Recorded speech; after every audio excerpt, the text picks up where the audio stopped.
Hello, ladies and gentlemen. Welcome to another Thing About Things, a somewhat late-night edition. Not exactly late nights. But anyway, though, I thought I'd cover a couple things. I brought up some interesting topics in a couple of the more recent videos. If you guys watch Alan Hour, we have Rupert the Horrible Puppet. Rupert over here actually kind of hangs out in my closet, which is one of those things that I remember thinking about that was a little bit creepy when I put him in my closet, that Rupert should be in my closet. He's a monster in my closet. Yeah, anyway, we sang a song about hydrochloric acid and water, and if you mix them, you get chlorine. And on the website, though, someone did point out that caught me in a fib. You can... It's really like a terrible way to produce chlorine gas, to be honest. The truth is that while you can produce chlorine gas, the amount that you get is pretty much negligible, and you produce a lot of byproducts that are useless because your objective is to get the gas. And like as far as actual... I mean, there are ways that you could produce chlorine that are actually affordable and whatnot, but I didn't go into those, partly because I was trying to make Rupert sound educational, because I wanted to make him sort of a mockery of what we grew up with expecting puppets to do, and the other part was it just seemed a little too dark to have him actually, like I said, it didn't pass for educational on my first thought to be like, oh, you combine these household cleaners. Because then it's kind of like, it's not hinting that he gassed me with chlorine gas. Then it's like, just he definitely did. So, I don't know. But now that I think about it, I probably could have passed it off as like a safety lesson. Like, don't do this. That's very important. So, but anyway, yes, it is a valid fact that it's not a good way to make chlorine gas at all. And in fact, also too, when I gave the bonding enthalpy of the hydrochloric acid, that assumed that the hydrochloric acid was in a gas phase, which meant that the hydrochloric acid gas was probably more deadly than any amount of chlorine that you could get out of the equation that we rapped about. So, yes, a bit of bunk on that whole deal. What else? Oh, also we talked a little bit about Henry Kellogg in Pony Fantasy VI, again, which you keep up with Pony Fantasy VI. The latest episode, we talked about Henry Kellogg and the fact that he influenced the way that the U.S. Citizenry thinks about bathing and other sort of topics. And that actually is kind of fascinating, because Henry Kellogg was a bit of a crackpot, and in the United States, we've always been, I mean, at least like a smidge plutocratic. And people don't really like, some people don't like to say that. They're like, oh, no, we have the American dream, people get rich.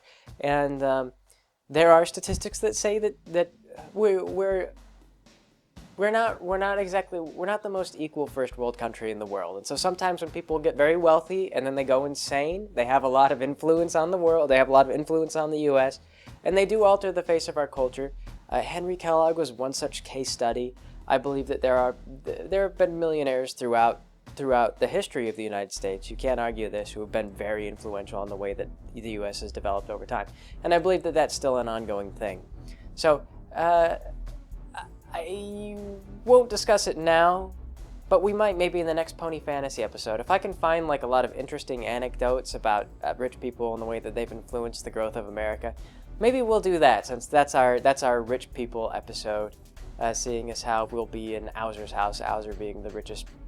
He won't even be a pony, actually. I believe that his sprite was not altered because he has a weird sprite.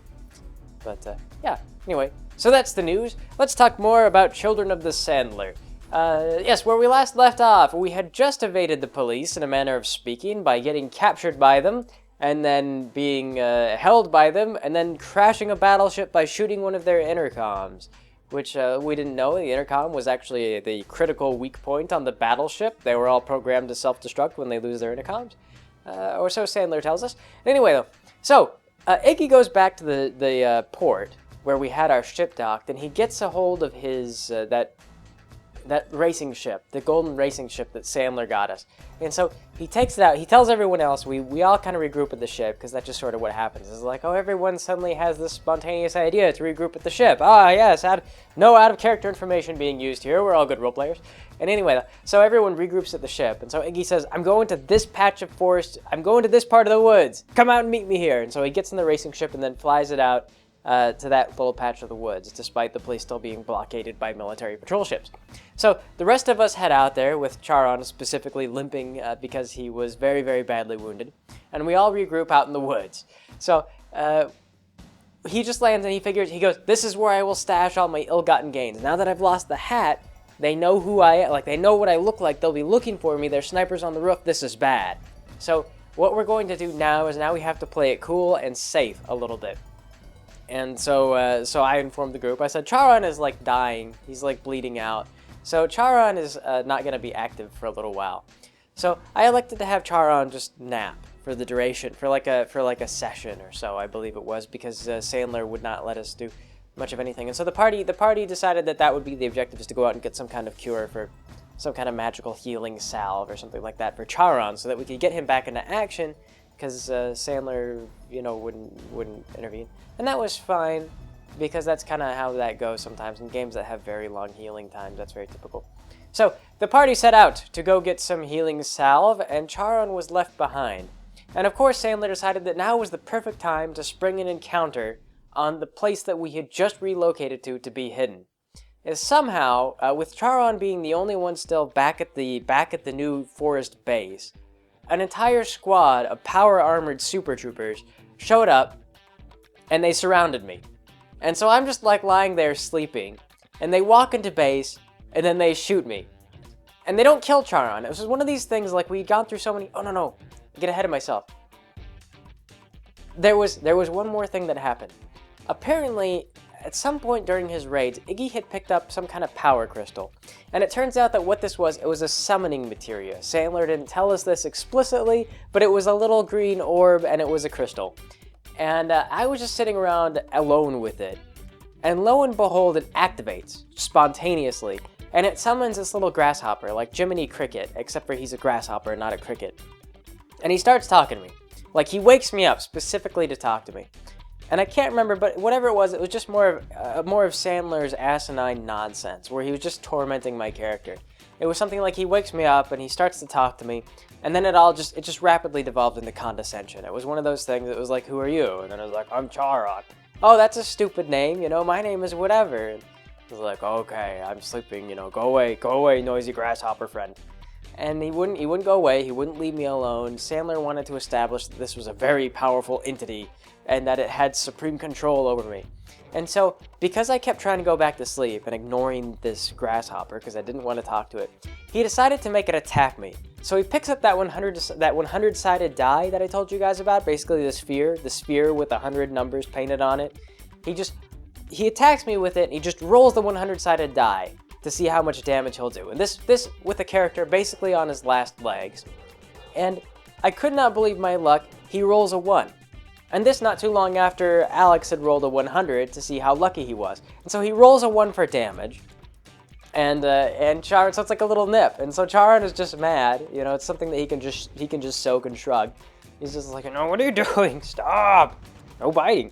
And so then Sandler decides, like, oh, I didn't do enough damage. I better try again. So he attacks again. He rolls a 100-sided die again, and then winds up doing something like 20 damage, which was a fair amount. And at that point, I think that I could take really they had a system of wounds where if you took so much strain, you got a wound. And I had dumped a whole bunch of points into having a ton of strain and a ton of wounds because I gotten a bunch of experience over this time.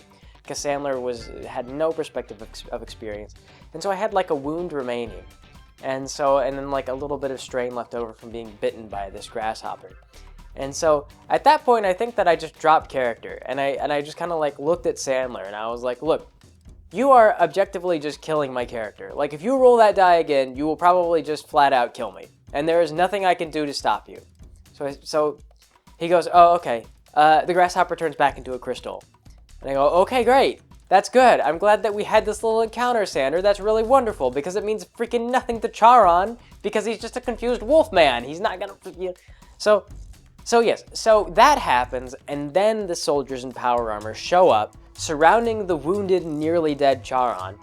And this was another one that pissed me off, is they go up, they actually like walk up next to him, and Sandler makes me roll to wake up and spot these soldiers.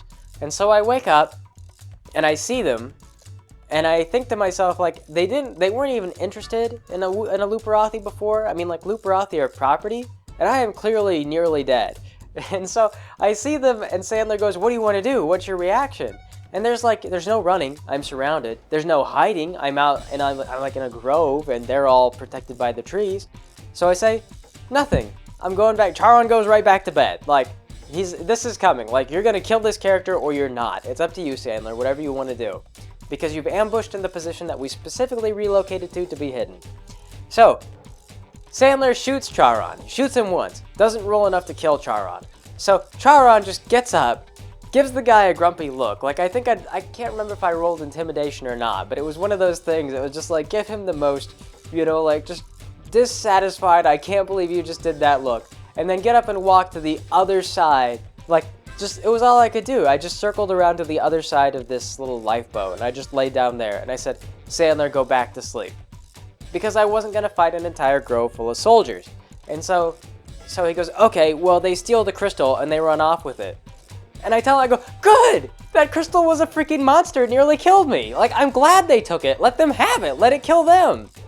And then, of course, I got a tongue lashing from Sandler, because, oh my god, that was a really important artifact, and da-da-da-da-da, and that was so bad. And then Iggy and the group came back with their healing salves, and they fixed up Charon. And Sandler goes, Iggy, Charon lost your rare power crystal thingy. And Iggy goes, I don't even know what it did. I don't care. Like, he goes, Charon, what happened to my power crystal thingy? And Charon just tells him, he goes, the military took it. So, that was the story of how we gained and lost the summoning materia. And that was like, we were supposed to, it turns out that what Iggy had been instructed to do was to collect 1,000 of these, and like a large percentage of that 1,000 was on the giant warship that was the size of like a country or whatever. And Iggy's plan was just to crash the airship and destroy all the materia inside it, which again, we didn't know was materia, it occurred to us later on, when I believe Sandler just point blank explained to us that he got the idea from Final Fantasy VII. So, in any case though, Sandler figured that he didn't need the materia, he just needed the elves not to have it. So his plan was just to sink the ship and kill everyone and everything inside of it. So, which was a pretty good plan, I think. That worked. That was probably more efficient than trying to steal 1,000 pieces of materia. Especially because we had no idea where they all were. It was one of those things like, it went in one of Iggy's ears and just came out the other because it was such a pointless waste of time. So, yes. And in any case, though, yeah. So after we get all healed up, like we decide to rest up, and the next day we're gonna go back into town and see what else we can scrounge up while the military is still around, while being still pretty stealthy. So we head back to town, and on our way, we ran into a new character, and I'm just gonna call him Grover, because he actually named himself after a president. This was the first time that Grover had ever role-played in a game. And he put together pretty interesting characters. He was actually a former circus entertainer who got tired of the circus life and wanted to go off and become a hero of some sort. And so he'd taken like whips, and he knew how to like train animals and stuff like that. And it was kind of an interesting character. Not a really useful character, but it was what Grover wanted to play. And so he put together this character, and Sandler takes a look at this sheet, and he goes, wow, this is a really great character. Way better than what Charon is playing. Charon is retarded. Charon is just a retarded, dangerous wolfman.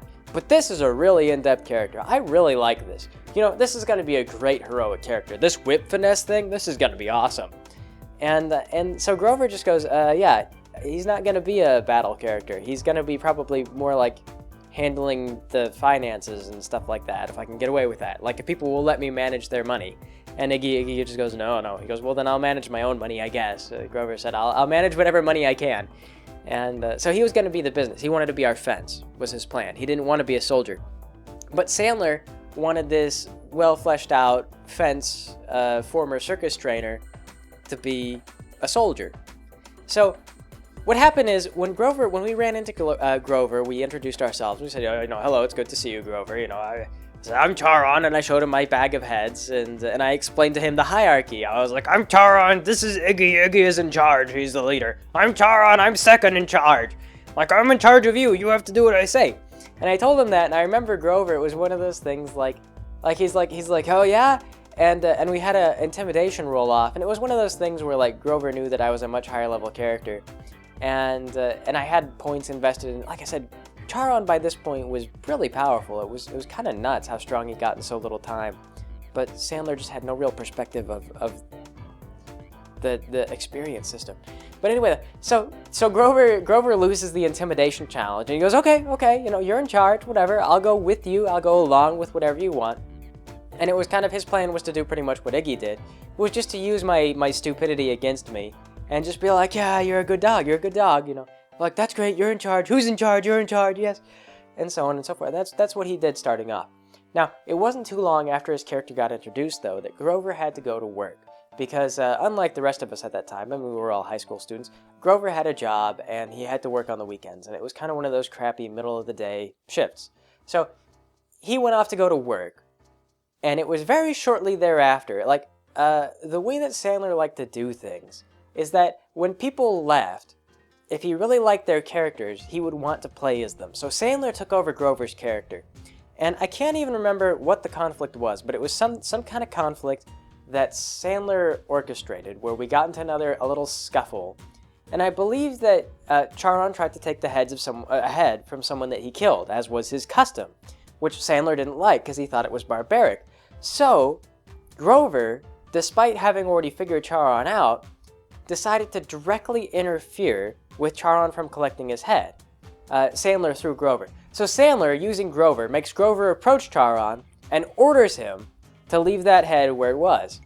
And Charon looks at him and goes, "Oh, I think you maybe forgot the hierarchy. Here's Iggy, and then Sandler through Grover says, no. He goes, that's not the hierarchy anymore. From now on, I'm the boss of you." And Charon, again, you have to remember, is like a feral wolf man, and all he knows is killing. And so again, Charon goes, no, there is a hierarchy. I'm in charge of you, and Mindy the elf. You're lower. And so then he whips me in the face. Sandler uses Grover to whip me in the face. So this becomes a thing because Charon has never been abused by a party member before. But the only reaction that seemed appropriate was to was to retaliate. And so I remember it started off small. Like, it started off with a shove. It was one of those things. It was like, I shoved him. I had way more dice than he did. I was way stronger. I just shoved him to the ground. And I was like, don't you hit me. Like, I'm a big angry wolf now. Like, I'm in charge. And so Grover gets up, and he whips me again. And so Sandler just starts rolling intimidation dice at me, thinking that surely, sooner or later, my luck is going to fail, and he's going to intimidate my character into being submitted. And it's just not going to happen. And so he keeps rolling these dice, and he keeps attacking me. And it gets worse and worse, and it's one of those things. And then finally, Iggy decides to step in. And I remember after this, Iggy told me, he goes, it was so out of character, and it was such a mistake. Like, he says, I never should have done it, but I didn't want things to escalate to you killing Grover. And I knew that Sandler was pushing your buttons to kill his character. So what Iggy did is he took his 50-point gun skill, and he shot Charon's one of his fangs out. And at that point, then the blood mist hit Charon's eyes. The tooth got shot out, which did damage to Charon, and was also infuriating. And then Sandler made Grover hit Charon again. At that point, I just said, all right, that's it. I'm hitting Grover. Like, just full-on attack. Boom. Grover died. No problem. Just mauled him on the spot. Then I turned on Iggy. Iggy made a run for it. I remember that was one of those things. He tried to turn around and run because he'd been out of character, and he kind of faltered. He'd lost his wiliness. He'd lost his thinking. He was trying to save another player character that he barely even knew. And I remember I tackled him, and I took the guns away, and there was a lot of scuffling and a lot of fighting, and Iggy wound up lightly mauled as well. And if it weren't for the fact that he was such a high-level character, he might not have come out of it as lightly screwed up as he did. In the end, Charon and Iggy wound up having to part ways for a while. And like I said, I remember afterward, Iggy, he approached me at the end of the game, and he goes, and I was like, I feel kind of bad because I killed Grover, and I sort of like messed up your character a little bit. And Iggy goes, you know what? He goes, you were in character that whole time. He goes, there wasn't a single minute that I didn't think Charon would react the way that you reacted.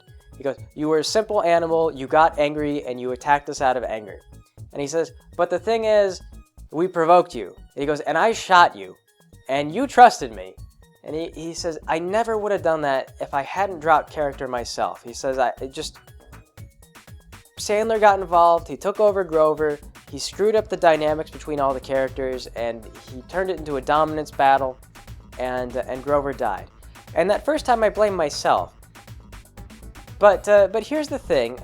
The reason is he wasn't Grover Cleveland every time, but he actually renamed himself after U.S. presidents. The first time he had a real name, but after that he was Grover Cleveland, and then he was Howard Taft. What it was is that Grover came back to games on a regular basis and got killed in every single game because Sandler liked this character and would take the character over and then make him do things that Sandler thought this character should do that he could not do.